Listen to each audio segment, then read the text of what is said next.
नमस्कार. आपण दासबोध बघत आहोत. आज दशक 8वा समास पहिला सुरू होत आहे. हा पूर्ण दशक जो आहे 8वा त्याला ज्ञानदशक म्हणतात. काही जण मायोद्भव दशक पण म्हणतात. पण यात उपनिषदांमध्ये जसं आलेलं आहे, जसं शंकराचार्यांनी पण म्हटलेलं आहे, गीतेमध्ये पण आहे की ब्रह्मम सत्यम जगद मिथ्या. तर ते कसं खरं आहे आणि कसं खोटं आहे, कोणता देव खरा आणि कोणता देव खोटा, जगातलं काय सत्य आहे आणि काय असत्य आहे, असं हे सगळं आलेलं आहे. सगळ्या अद्वैत ग्रंथांमध्ये हेच आलेलं आहे. तर यात पण आलेलं आहे आणि आपल्याला ज्ञान मार्गावर ठेवायचा ते प्रयत्न करतायत. तस्मात योगी भवार्जुन, मग भक्त विभक्त नसावे तरीच भक्त म्हणावे. आणि असंच आपलं 24 तास आपण जीवन कसं जगावं चांगलं, तेच सर्व ठिकाणी आलेलं आहे. गीता, उपनिषद, ज्ञानेश्वरी, दासबोध, तुकारामांची गाथा घ्या, एकनाथी भागवत घ्या, काही पण कोणते अद्वैत ग्रंथ घ्या. ठीक आहे. श्रीराम समास पहिला. देवदर्शन. श्रीराम श्रुती व्हावे सावध, विमळ ज्ञान बाळबोध, गुरु शिष्यांचा संवाद अति सुगम परियेसा. म्हणजे श्रोत्यांनी सावध व्हावं. हे जे विमळ आणि बाळबोध जे ज्ञान आहे, अयमात्मा तत्त्वमसी प्रज्ञानम ब्रह्म सर्वं खलुदं ब्रह्म, हा गुरु शिष्यांचा संवाद आहे आणि अतिशय सुगम आहे आणि सगळ्यांना समजेल आणि आचरणात येऊ शकेल इतकं चांगलं आहे, असं पहिल्याच ओळीत दिलेलं आहे. नाना शास्त्रे धांडवळीता, आयुष्य पुरेना सर्वथा, अंतरी संशयाची व्यथा वाढोची लागे. यांनी म्हटलेलं आहे की हजारो लाखो शास्त्र आहेत, ते आपण शोधत गेलो पूर्ण आयुष्य कमी पडेल आहे. कधी कधी संशय पण वाढू शकतो. नाना तीर्थे थोर थोर थोर थोरे, सृष्टीमध्ये अपारे, सुगमे दुष्कमे दुर्गमे, दुष्करे पुण्यदायके, की हजारो लाखो तीर्थ आहेत आणि हजारो सृष्टी आहेत. सृष्ट्या पण अगणित आहेत. आणि काही ठिकाणी ते जे असतात, तीर्थ जे असतात, आणि तिथे आपण समजा आपण त्याकाळी पायी वगैरे जावं लागायचं ना, तर केदारनाथ बद्रीनाथला गेलं तर पायी गेलं तर माणूस सांगून जायचा, मग 1 वर्षानंतर पायी यायचं. कारण की इथून समजा 1000 किलोमीटर पायी गेलं तर कमीत कमी 2-3 महिने लागतील. बरेच ठिकाणी थांबतील, जातील, मग पुन्हा दर्शन घेतील, पुन्हा येतील वगैरे. 6-7 महिने तर आहेच आहेत. ठीक आहे. तर सुगमे दुर्गमे दुष्करे पुण्यदायक आहेत, की सगळे पुण्यदायक आहेत. आणि काही सुगम आहे, काही दुष्कर आहेत. जसे बद्रीनाथ केदारनाथ म्हटलं, काही सुगम आहे, सहज गेले, जाऊन आले, परत आले. आता तुम्हाला पुण्यच कमवायचं आहे तर तुम्ही पुण्य कमवत राहा, पण ते सुद्धा किती कमवणार ना. खरा देव काय ते जाणून घ्या. प्रत्येक ओळीतनं त्यांना ते सांगायचं आहे. ऐसी तीर्थे सर्वही करी, ऐसा कोण रे संसारी, फिरो जाता जन्मभरी आयुष्य पुरेना. असे सगळेच तीर्थ फिरत गेले तर आयुष्य पूर्ण नाही. खरं तर तीर्थ स्वरूप म्हणजे काय, त्या तीर्थाशी भगवंताशी एकरूप होणं. पण आपल्या इथे म्हणजे सर्व संतांचा म्हणजे म्हणणं एकच आहे की कसं काय हे फालतू गोष्टी कशा काय निर्मळ होतात आणि त्याच्यामागे लोक कसे काय लागतात देवालाच माहिती. नाना तपे नाना दाने, नाना योग नाना साधने, हे सर्वही देवा कारणे करिजेत आहे. नाना प्रकारचे तप आहेत, नाना प्रकारचे दान आहेत, नाना प्रकारचे योग आहे, नाना प्रकारचे साधन आहे. हे सर्व देवा करताच असतात आणि लोक करतही असतात.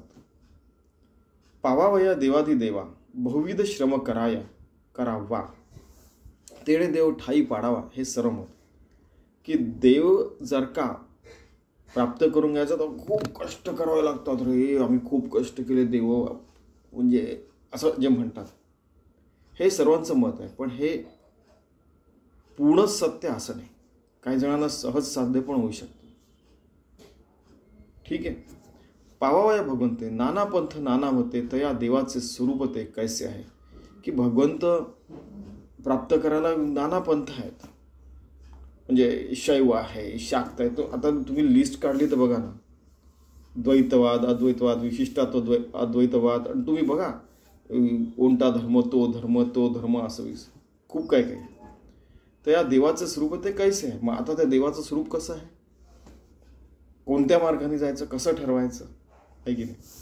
बहुत देव सृष्टीवरी त्यांची गणना कोण करी, एक देव कोणे परी ठाई पडेना. आता कितीतरी प्रकारचे देव आहेत, त्यांची गणना पण करता येत नाही. म्हणजे स्वामी विवेकानंद म्हणायचे ना की लाखो कोट्यावधी देव आहेत, मग कोणत्या कोणत्या देवाच्या मागे लागणार आहेत. आता कसं करायचं. बहुविध उपासना ज्याचे जेथे पुरे कामना, तो तेथेची राहिला मना सदृढ करून. बऱ्याच प्रकारच्या उपासना असतात, ते आपण ज्ञानेश्वरीत बघितलेलं ना की ध्यान पाहिजे ते इथे जा, आपली ही इच्छा पूर्ण करायची त्या साधूकडे जा, ती इच्छा पूर्ण करायची तर त्या देवळात जा.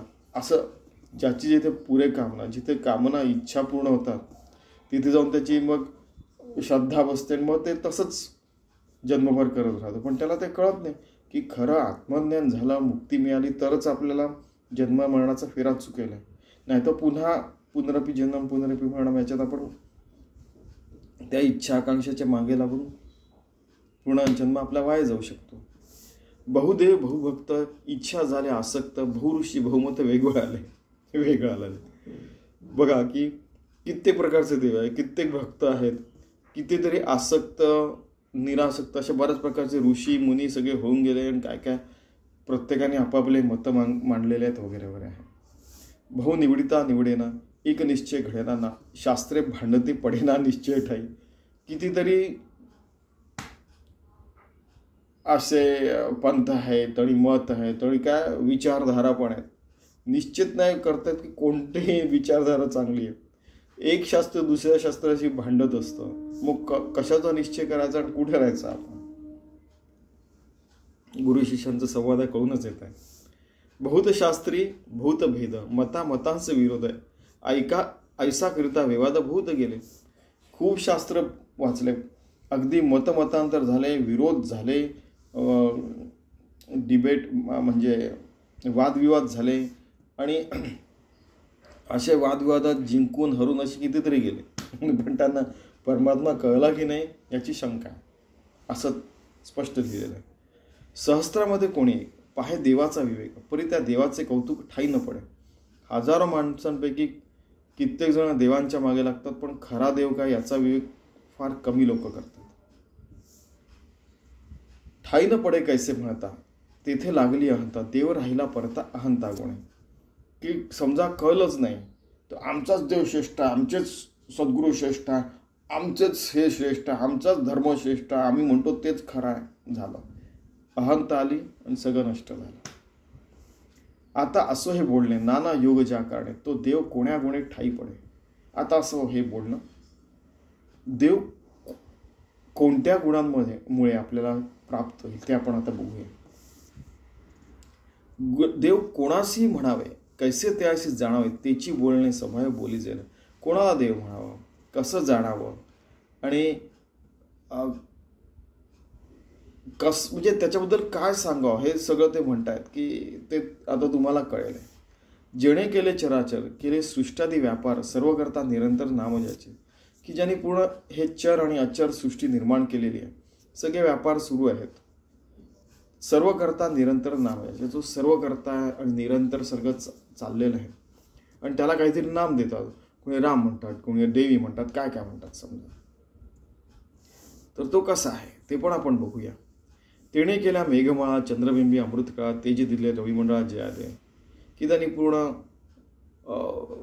ढगांच्या माळा निर्माण केला, चंद्रबिंब निर्माण केलं, त्यानंतर रवी मंडळ म्हणजे पूर्ण ग्रहगोल निर्माण केले, त्याला देव म्हणतात काही जण. ज्याची मर्यादा सागरा, जेणे स्थापिले फणीवरा, ज्याच्याने गुणे तारा अंतरिक्ष, त्यांनी पूर्ण सागर निर्माण केलेलं आहे. त्यानंतर अंतरिक्ष निर्माण केलं आहे, तारागण निर्माण केलेलं आहे.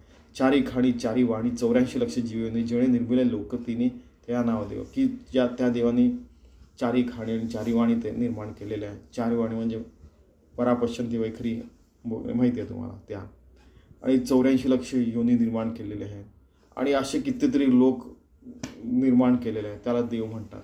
ठीक आहे. ब्रह्मा विष्णू आणि हर हे ज्याचे अवतार, तोची देव हा निर्धार निश्चय. की ज्यांनी ब्रह्मा विष्णू महेश निर्माण केलेले आहे, ज्यांनी पूर्ण सृष्टीचं सायकल निर्माण केलेली आहे, तोच देव आहे. हा लोकांचा काही जणांचा निर्धार असतो आणि आहे तो असं तसा देव आहे असं आपल्याला वाटतं. देव्हाराचं उठवणी देव करून येणे सर्व जीवन तयाचे ब्रह्मकटात व निर्विला नवचे. की आपल्या देव्हारातला जो देव आहे तो काय सृष्टी निर्माण करतो का? नाही. मग त्याला खरं म्हणायचं की नाही? हे सगळे प्रश्न आहेत विचारतात. ठाईठ हे देवस्थी तेही केली नाही क्षिती चंद्र सूर्य तारा जिमुती तयाचे नव्हे. की म्हणजे जागोजागी कितीतरी देव आहे. काय त्यांनी पूर्ण चंद्र सृष्टी वगैरे निर्मिती केली आहे का? की त्यांनी पूर्ण जन्म मरण शक्ती वगैरेची सगळ्या गोष्टी निर्माण केलेल्या आहेत का? एक तर हे त्यात प्रश्न पण आहे पण उत्तर पण आहे. खरंच त्यांनी निर्माण केलं आहे का? त्यांनी निर्माण केलेलं आहे, मग त्यांनी हे सगळं निर्माण केलं आहे का? ते निर्माण केलं तर हे पण म्हणजे सर्व करता तोची देव पाहो जाता निरावेव ज्याची काळ निळा लाघव निळती ब्रह्मादिक. आता बघा की याचं कन्क्लुजन असं येतं की सर्व करता तो देवच आहे आणि तो निरअवयव आहे. त्याला काही अवयव नाही. तो निर्गुण निराकार आहे. पण त्याची लीला एकदम जबरदस्त आहे आणि ती जी लीला आहे ती ब्रह्मदेवसुद्धा जाणू शकत नाही. येथे आशंका उठली ते पुढले ये समासी फिटली आता वृत्ती सावध केली पाहिजे श्रुती. की ही जी आशंका उठलेली आहे या सगळ्या ज्या आपण बघितल्या त्या पुढल्या समासात सांगितलेल्या आहेत. आता मात्र तुम्ही सावधपणे ऐका. पैस आकाश काहीच नाही ते भकास ते निर्मिळी वायोस जन्म झाला. म्हणजे ते आपण म्हणतो ना पृथ्वी आप तेज वायू आकाश. तसं ब्रह्मापासून आकाश वायू तेज त्यानंतर मग जलतत्व आणि पृथ्वीतत्व सगळं आले असं सांगतात. ठीक आहे. पैसा अवकाश आकाश काहीच नाही ते भकास ते निर्मिळी वायोस जन्म आला. ठीक आहे. आकाश मग वायू ते वायापासून झाला वन्नी म्हणजे सूर्य वन्नीपासून झाले पाणी मग पाणी तयार झाले. ऐसे जयाची कहाणी अघटित घडली. उदकापासून सृष्टी झाली स्तंभीवरून उभारली ऐसे विचित्र काळा केली या नाव देव. की त्यापासून सृष्टी निर्माण झाली पृथ्वी निर्माण झाली आणि ती आकाशात अशी अधांतरी तरंगते आहे. हे एक नवल नाही का त्याचं? देवे निर्मिले हे क्षिती तिचे पोटी पाषाण होती तयासचे देव म्हणते विवेकहीन. आता जो दगडाचा देव आहे त्याला तुम्ही देव मानता पण आपला जो अंतरात्मा आहे त्याला देव मानत नाही. हे किती विवेकहीनता आहे. जो सृष्टी निर्माण करतो तो ये सृष्टीपूर्वी होता मग हे त्याची सत्ता निर्माण झाली. आता सृष्टी ज्याने निर्माण केली तो सृष्टीपूर्वी पण होता. त्याची जी सत्ता आहे त्याच्यामुळे सर्व निर्माण झालेलं आहे. कुल्लाळ पात्रापूर्वी आहे पात्रे काही कुल्लाळ नाही तसा देव पूर्वीच पाषाण नव्हे सर्वथा. की देव सगळे पाषाण आणि सर्व काही निर्माण करायच्या अगोदरही होता आत्ता पण आहे आणि नंतर राहणार आहे. देव आपल्याला सावध करतोय. असा अर्थ त्यांचा नाही आहे की मूर्तीपूजा करू नका.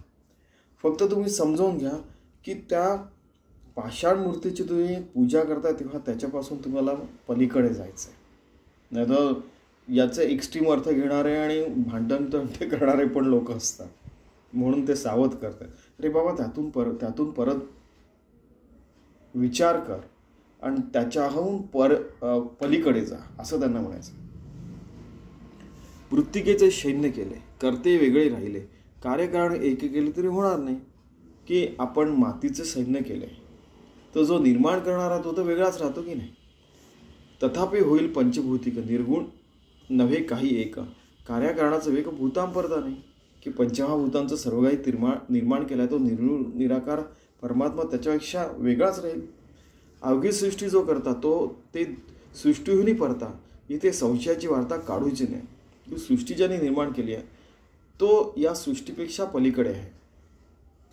सृष्टीत तो आहेच त्यात त्याचं रिफ्लेक्शन आहे.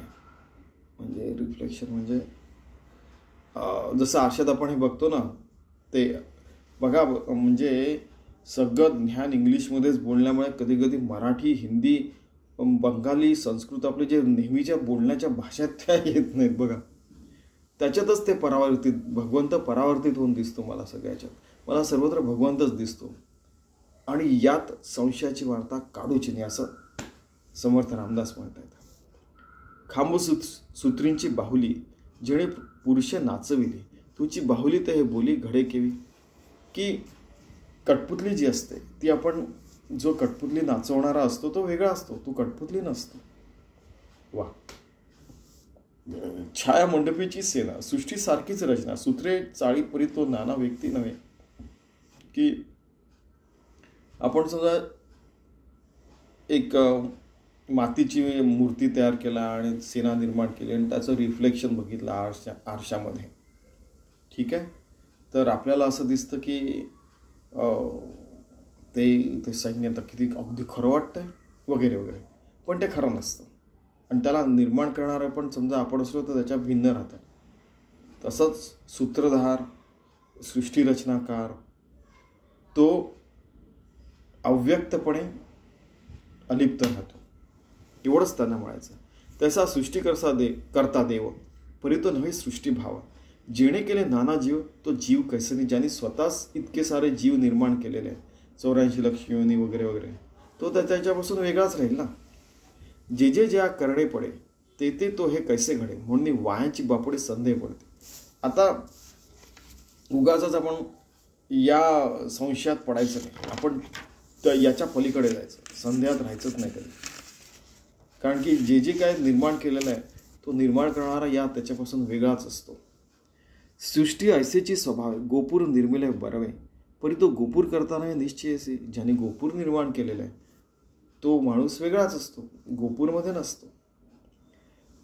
तैसे जग निर्मिले जेणे तो वेगळा पूर्णपणे, एक म्हणती मूर्खपणे जग तोची जगदीश. तो जो जग निर्माण करणारा तो वेगळाच आहे, पण त्या जगामध्ये पण जगदीश बघतात त्यांना. म्हणजे तुम्ही बघा, या सगळ्यांच्या पलीकडे जा असं म्हणतात, त्यांना मूर्खपणा म्हणायचं कारण असं आहे. अर्थ आपण सर्व वाचू इथे. त्याप्रमाणे ज्याने जग निर्माण केले तो देव जगाहून पूर्णपणे वेगळा आहे. जग आणि जगदीश एकच आहे असे केवळ मूर्खपणाला लोक म्हणतात. बघा, तोच अर्थ निघतोय. एवं जगदीश तो वेगळा, जग निर्माण त्याची कळा, तो सर्वांमध्ये परिनिराळा असोनी सर्वे. जगदीश जो आहे तो वेगळा असतो, जगाचा पूर्ण ईश जो आहे तो सर्वांमध्ये कधी कधी राहून तो निराळा पण राहतो. जसं श्रीकृष्णाचं उदाहरण घेतलं तर, म्हणून भूतांचा कर्दमू त्यासी अलिप्त आत्मा रामू, अविद्या गुणे माया भ्रमू सत्तेची वाटे.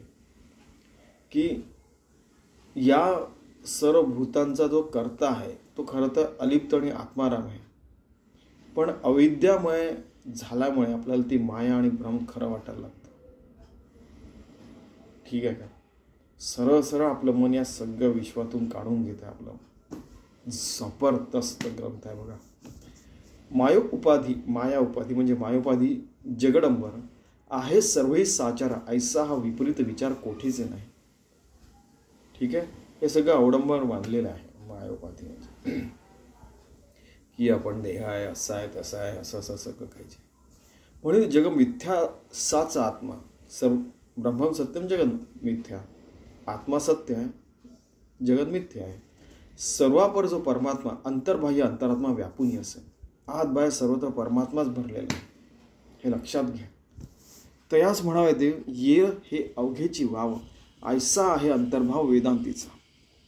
त्यालाच देव म्हणायचं जो की या सर्वांच्या पलीकडे आहे, असा ज्यांचा अंतर्भाव झालेला आहे, असे जे वेदांती आहे त्यांचा जो अनुभव आहे तोच खरा आहे. ठीक आहे, आणि वेदांतांमध्ये हेच सांगितलं आहे, तत्वमसी प्रज्ञानम ब्रह्मम सर्वम खलिदम ब्रह्म. पदार्थ वस्तू नासिवंत हे तो अनुभवास येत, या कारणे भगवंत पदार्थ वेगळा. हे पदार्थ आहे सगळं काही जे आहे ते नाशिवंत आहे, पण भगवंत तो आहे तो पदार्थ वेगळा आणि अमर आहे, अगणित आहे, निर्गुण निराकार आहे, छोट्यातला छोटा आणि मोठ्यातला मोठा असं त्याचं स्वरूप आहे. देव विमळ आणि अचल, देव शुद्ध आहे, अचल आहे, कुठेच जाणारा नाही आहे, सर्व एकाच जागी असतो तो. शास्त्रे बोलती सकळ, सगळेच्या सगळे शास्त्र असंच सांगतात. तर या निश्चळास चंचल म्हणू नये सर्वथा. तो निश्चल आहे, त्याला चंचल म्हणू नका, नेहमीच तो स्थिर असतो. इथून असं पकडून दूर केलं तर ह्या परमात्मा इथे असाच राहतो. देव आला देव गेला, देव उपजला देव मेला, ऐसे बोलता दुरिताला काय होणे. की देव आला आणि देव गेला, देवाने जन्म घेतला आणि देव मेला, अक्षरशः मेला शब्द लिहिलेला आहे. ऐसे बोलता दुरिताला काय होणे, की असं तुम्ही बोलता आहे तर हे शोभत नाही. सरळ जन्ममरणाची वार्ता देवास लागेना सर्वथा, देव अमर ज्याची सत्ता त्याची मृत्यू कैसी. जन्ममरणाची जी वार्ता आहे ती देवाला लागत नाही. देव तर अमर आहे, त्याची सत्ताही अमर आहे, त्याला मृत्यू येऊ शकत नाही. उपजणे आणि मरणे, येणे जाणे दुःख भोगणे, हे त्या देवाचे करणे, तो कारण वेगळा. स्पष्ट आहे. जन्माला येणं, मरणं, सुख दुःख भोगणं, तो हे सगळं या सृष्टीमध्ये चालत असतं, पण देव वेगळा असतो. यापासून वेगळा इन द सेन्स की तो अलिप्त असतो, साक्षी भावनी असतो वगैरे वगैरे, त्याच्याही पलीकडे असतो खरं पाहिलं. ठीक आहे. अंतःकरण पंचप्राण, बहुतत्वी पिंड ज्ञान, या सर्वांस आहे चरण म्हणून देव नव्हे ते. की अंतःकरण हे पूर्ण पंचप्राण, त्यानंतर बहुतत्वी पिंड ज्ञान, पूर्ण पिंडाचं जे ज्ञान असतो, योगी होणं, भक्त होणं, हे सगळं काही चरण आहे, ते देव नाही. देव या सर्वांच्या पलीकडे, हे लक्षात ठेवा. एवं कल्पनेरहित तया नाव भगवंत, देवपणाची मात तेथे नाही. हे कल्पनेरहित आणि कल्पनांच्या पलीकडे पण आहे, त्याला भगवंत म्हणतात. आणि देवाच्या बाबतीत आपण काय सांगावं, या सगळ्यांच्या पलीकडेच आहे देव, या शब्दांच्या, या अर्थांच्या. तो शिष्य आक्षेपिले, शिष्यांनी आक्षेप घेतला, तरी कैसे ब्रह्मांड केले, हे ब्रह्मांड कसं निर्माण झालं. मग कर्तेपणे काय पडेल कार्यामध्ये, कर्तेपणा आणि कार्य हे निर्माण झालं, कोणीतरी निर्माण केलं आणि त्यांनी त्याला कर्तेपणा नाही, हे कसं काय घडलं, समजावून सांगा आम्हाला, आहे की नाही. असे जबरदस्त प्रश्नोत्तर सर्व ठिकाणी व्हायला पाहिजे. जे घरातही, याला वादविवाद नाही म्हणतात, त्याला संवाद म्हणतात.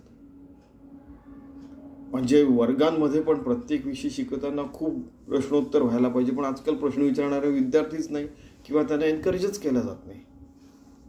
प्रश्न नाही विचारायचे, जास्ती हुशारी ना दाखवायची. झालं, मग विद्यार्थी कसे निर्माण होतील, लिहून देतील, होमवर्क झाला, घरी जातील. एक नवीनच प्रकार सुरू आहे. विद्यार्थी निर्माणच नाही करताय, परीक्षार्थीच निर्माण करतात आहे सगळीकडे.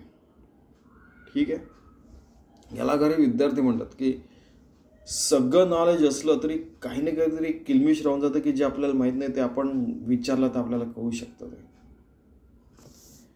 द्रष्टेपणे द्रष्टा दृश्य, जैसापणे अनायासी, करतेपणे निर्गुणासी गुण कैसे. की दृश्य, द्रष्टा आणि दृश्यमान हे सगळं जे आहे, त्रिपुटी जी असते, कर्ता, कर्तव्य आणि करणारा आणि करून घेणारा वगैरे सगळ्या गोष्टी, हे सगळ्या गोष्टी असतात. सगळ्या या सगळ्या ॲट्रिब्यूट्स, सगळे गुण आहेत. मग हे त्या देवाला लागू का नाही होत, जबरदस्त प्रश्न आहे ना. ब्रह्मांड करता कोण, कैसे त्याची ओळखणं, देव सगुण की निर्गुण मज निरोपावा. अजून एका शिष्याने विचारलं की ब्रह्मांडाचा करता कोण आहे, त्याची ओळखण कशी आहे, तो सगुण आहे की निर्गुण आहे, मज निरूपा, मला सांगावा. दुसऱ्या एका शिष्याने विचारलं. अजून एका शिष्याने समजा विचारलं. एक म्हणते त्या ब्रह्माते इच्छा मात्र सृष्टी करते त्या परते कोण आहे की नाही. की एक ब्रह्म जे आहे, ब्रह्माने एकदम नुसतं संकल्प मात्र सृष्टी निर्माण केली. मग त्या सृष्टीचं निर्माण करता ब्रह्मदेव नाही का झाला, हे सगळं तुम्ही आम्हाला सांगा. आता असोय भाऊ बोली, सकाळ माया कोठून झाले, ते हे आता निरोपिले पाहिजे स्वामी. आता खूप झालं बोलणं, पण ही माया निर्माण कुठून झाली, आम्हाला प्लीज सांगा, कृपया सांगा स्वामी, समर्थ स्वामी. ऐसे ऐकोनी वचन वक्ता म्हणे सावधान, पुढील समासी निरूपण सांगितलं. हे वचन ऐकून वक्ता म्हणाला, म्हणजे समर्थ रामदास सावधान झाले. ते म्हणाले की पुढल्या समाजात मी सांगेन. आता ब्रह्मी माया कैसे झाली, पुढे असे निरोपिली, श्रोते वृत्ती सावध केली पाहिजे. आता ब्रह्म आणि माया, ब्रह्माने ती माया कशी निर्माण झाली, ब्रह्म कसे निर्माण झाली, माया कशी निर्माण झाली, ब्रह्माने माया निर्माण कशी केली, हे पुढल्या समाजात सांगितलेलं आहे. श्रोत्यांनी आपली वृत्ती सावध केली पाहिजे. पुढे हेची निरूपण, विशद केले श्रवण, जीवने होय समाधान साधकांचं. पुढे हेच निरूपण राहणार आहे. साधकांनी समाधानाने, साधकांच्या प्रश्नांची उत्तरांचं समाधान मी करणार आहे. तर आपण कृपया लक्ष देऊन ऐकावं, श्रवण करावं, असं त्यांनी म्हटलेलं आहे. या पूर्ण समाजाचं सार असं आहे की इतक्या प्रकारचे शास्त्रे, इतक्या प्रकारचे तीर्थ, इतक्या प्रकारचे देव सगळं काही आहे. पण आपण परमार्थ मार्गावर राहून योगी व्हायचं, भक्त व्हायचं आणि 24 तास आपल्या कर्म हीच पूजा यात आपण सतत राहायचं आणि त्याच्याही पलीकडे आपल्याला जायचं हे लक्षात ठेवायचं. इति श्री दासबोधे गुरुशिष्य संवादे देवदर्शन नाम समास पहिला. धन्यवाद.